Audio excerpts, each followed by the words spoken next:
So after nito, bibigyan po yung mga pasyente natin ng mga gamot.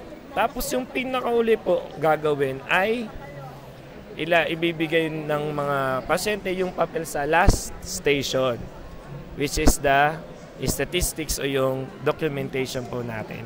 Pupuntahan po natin sila. Hello po. Pwede po ba kayong madistorbo po kahit saglit lang? Ayun na nga po mga kamed, nandito po tayo sa last station na kung saan dito po kinokolekta yung mga pasyente, yung kanilang mga papel na ibinigay mula sa registration. So, here with me, kasama ko po ngayon si Brother Francis Warque. Loribel Milan. Jenica po. Judy Ann po. Si Angie Santos. So far, what's the number of our patients so far? Pa-approach na ata ng 1,000. Yeah. Over na pala. Hindi lang nahabol namin dito kasi that's why magpasalamat kami dito sa kanila, yung grupo dito. Yeah. Kasalanan to ng dental. Pinull out yung mga nakalimutan natin yan. Pinull out yung mga grupo namin ngayon. At least merong marami na. Okay.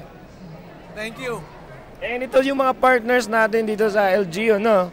And is this your first time, guys, to join Medical Mission? And so far, how's your experience? Masaya po. Masaya po mag-encode. Maglingkod. Sino pa nagpapasaya sa'yo? Ay! Akala ko encode. Yung baby ko po. So far, bakit ka nagiging masaya sa paglilingkod? Naiyak na ako, sir. Naiyak ka na. Ikaw po. Sir, Experience niyo po so far. it was good, sir. Nahirapan po ba kayo? Hindi po, sir. Paano pag nahirapan ka? Sir? Di, sir. Okay lang, sir. Okay lang. Opo. Basta importante. Sir, makatulong po sa may mga sakit, sir. Grabe naman. Ang importante daw ay mahalaga. Ay di, nakatulong ka daw sa iba. So, maraming salamat sa inyong service yun.